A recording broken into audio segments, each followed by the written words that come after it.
తిరుపతిలో చిన్నారి మిస్సింగ్ కేసులో ట్విస్ట్ చోటు చేసుకుంది. జాహ్నవి అదృశ్యం కేసులో కుక్క మృతి చెందింది. 2 రోజుల నుంచి ఆహారం తీసుకోకపోవడంతో ఒక్కసారిగా కుక్క కుప్ప కూలిపోయి మృతి చెందినట్లుగా తెలుస్తోంది.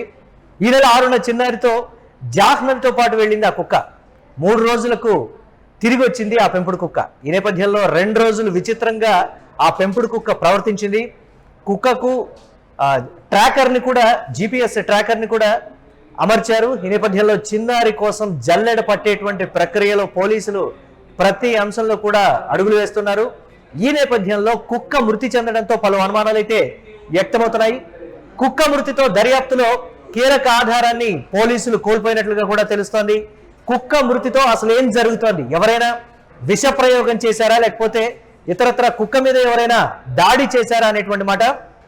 GPS ట్రాకర్ అమర్చి కుక్కను విడిచిపెట్టిన తర్వాత ఆ కుక్క తిరిగి వచ్చి విచిత్రంగా ప్రవర్తించడం కూడా పోలీసులు పలు అనుమానాలు అయితే వ్యక్తం చేస్తున్నారు. పర్టికులర్ గా ఆ పాప తల్లి, ఆ పాప తండ్రి యొక్క స్నేహితుల మీద ప్రధానంగా అనుమానాలు అయితే వ్యక్తం చేస్తోంది. ఈ కేసులో ఎటు వెళ్ళినా కానీ దారులన్నీ మూసుకుపోతున్నాయి. ఇది పోలీసులు చెప్తున్నటువంటి మాట.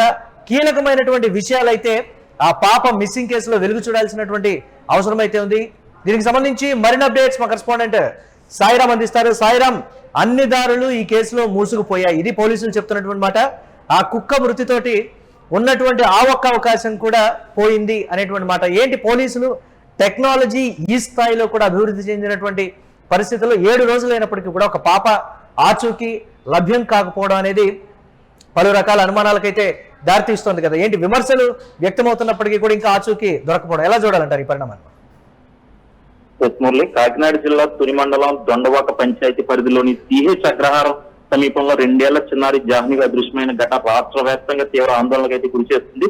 ఈ నెల 6వ తేదీని కనిపించకుండా పోయిన చిన్నారి కోసం పోలీసులు, అటు అటవీ శాఖ సిబ్బంది, స్థానికులు భారీ స్థాయిలో అయితే గాలింపు చర్యలు అయితే చేపట్టినప్పటికీ కూడా ఇప్పటి వరకు కూడా ఎలాంటి స్పష్టమైన ఆచూకీ అయితే లభించలేదు. రోజులు గడుస్తున్న కొద్దీ ఈ కేసు మరింత మిస్టరీగా అయితే మారుతుంది. జాహ్నవి తల్లిదండ్రులు గణేష్, భవానీలు పామాయిల్ తోటలో కాపలాదారులుగా పనిచేస్తున్న విషయం తెలిసింది. అయితే ఘటన జరిగిన రోజు చిన్నారి ఇంటి వద్ద ఆడుకుంటూ ఉండగా కుటుంబానికి చెందిన పెంపుడు కుక్కతో కలిసి బయటికి వెళ్ళిపోయినట్లయితే తెలుస్తుంది. కొంతసేపటి తర్వాత పాప కనిపించకపోవడంతో కుటుంబ సభ్యులు వెతికిన ఫలితం లేకపోవడంతో పోలీసులకి అయితే సమాచారం అందించారు. సమాచారం అందుకున్న వెంటనే పోలీసులు రంగంలో దిగి భారీ ఎత్తున గాలింపు చర్యలు అయితే ప్రారంభించారు. అయితే దాదాపు 200 మందికి పైగా సిబ్బంది, అటు డ్రోన్ కెమెరాలు, ప్రత్యేక బృందాలు, అటవీ సిబ్బంది సహకారంతో 500 ఎకరాలకు పైగా అటవీ కొండ ప్రాంతాలను జల్లెడ పెట్టారు.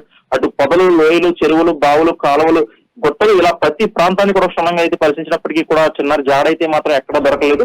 ఈ కేసులో కీలకంగా భావించిన అంశం ఆ పెంపుడు కుక్క. జాహ్నవితో కలిసి వెళ్లిన కుక్క 3 రోజుల తర్వాత తిరిగి ఇంటికి చేరుకుంది. అయితే దీంతో కుక్క ప్రవర్తన ద్వారా ఏదైనా ఆధారం దొరుకుతుందనే ఆశతో పోలీసులు దానికి GPS ట్రాకర్ అయితే అమర్చి తిరిగి తోటలో ప్రాంతంలో అయితే వదలడం జరిగింది. అయితే 2 గంటల పాటు తిరిగిన కుక్క చివరకు మళ్ళీ ఇంటికి చేరుకోవడంతో ఎలాంటి కీలక సమాచారం అయితే అప్పుడు ప్రస్తుతం లభించలేదు. అయితే ఇదే సమయంలో మరో సంచలన పరిణామం అయితే స్టోర్ చేస్తుందని చెప్పుకోవచ్చు. ఏదైతే గత 2 రోజులుగా ఆహారం తీసుకోకుండా విచిత్రంగా ప్రవర్తించిన కుక్క ఒక్కసారిగా కుప్పకూలి మృతి చెందింది. అయితే దీంతో కేసులో కొత్త అనుమానాలు అయితే తెరపైకి వచ్చాయి. జాహ్నవి అదృశ్యం వెనుక ఏదైనా నేరకోణం ఉందా, కుక్కకు ఏదైనా హాని జరిగిందా, లేక సహజ కారణాలతోనే మృతి చెందిందా అనే ప్రశ్నలు కూడా ఇప్పుడు చర్చనీయాంశంగా మారాయి మురళి. అయితే స్థానికులు, బంధువులు మొదటి నుంచి కూడా ఈ కేసులో కిడ్నాప్ కోణాన్ని పరిశీలించమని డిమాండ్ చేస్తున్నారు. ఆ పాప తండ్రికి సంబంధించి స్నేహితుల మీద ప్రధానంగా పాప తల్లి అయితే అనుమానాలు అయితే వ్యక్తం చేస్తోంది కదా.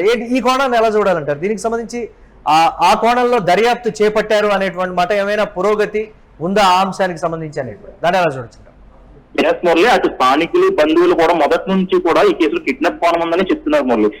వారు కూడా ఆ కోణంలోనే పరిశీలించాలని కూడా డిమాండ్ చేయడం జరిగింది. వారు వ్యక్తం చేస్తున్న అనుమానాలు కూడా పరిశీలనగానే కనిపిస్తున్నాయి. ఎందుకంటే 2 ఏళ్ల చిన్నారి ఒంటరిగా చాలా దూరం నడిచి వెళ్ళడం సాధ్యమేనా? పామాయిల్ తోటలో చుట్టూ ఉన్న కంచెలను దాటి బయటికి వెళ్ళగలదా? పెద్దవాళ్ళు కూడా కష్టంగా వెళ్ళగలిగే కొండలు, తుప్పల ప్రాంతాల్లో చిన్నారి చేరుకుందని ఎలా అనుకోవాలి అనే ప్రశ్నలు కూడా స్థానికుల్లో తలెత్తుతున్నాయి. అదేవిధంగా చిన్నారి తండ్రి కొందరితో ఆర్థిక లావాదేవీల విషయంలో కూడా వివాదాలు ఉన్నాయనే ప్రచారం కూడా జరుగుతుంది మురళి ముఖ్యంగా. అయితే ఈ ఆరోపణలపై ఇప్పటి వరకు కూడా అధికారిక ధృవీకరణ అయితే లేదు. అయినప్పటికీ పోలీసులు ఈ కోణాన్ని కూడా పూర్తిగా విస్మరించాలని కూడా గ్రామస్తులు అయితే కోరుతున్నారు. అంటే జాహ్నవి తల్లి భవానీ సైతం తన కుమార్తెను ఎవరైనా తీసుకెళ్లి ఉండొచ్చనే అనుమానాన్ని కూడా ఆవిడ వ్యక్తం చేయడం జరుగుతుంది.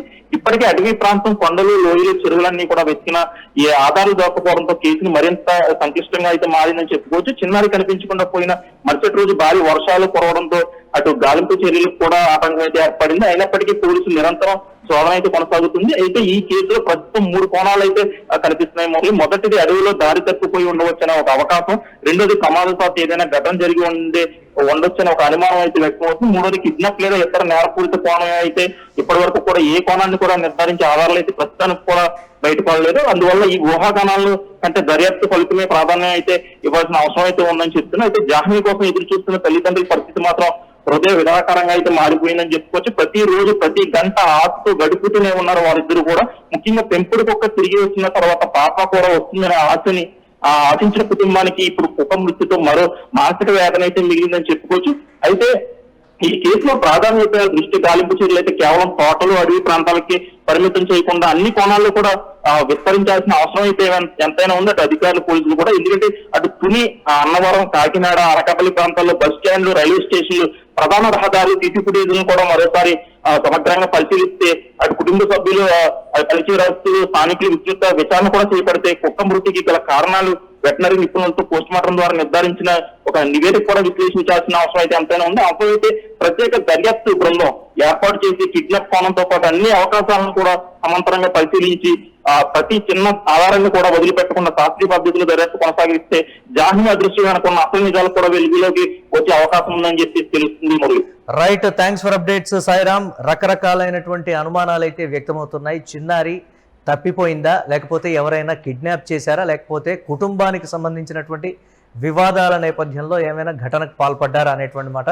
లేదా ఒకవేళ మిస్ అయితే ఏదైనా జంతువులు లాక్కొని వెళ్ళాయా, ఇన్ని రకాలైనటువంటి కోణాలు.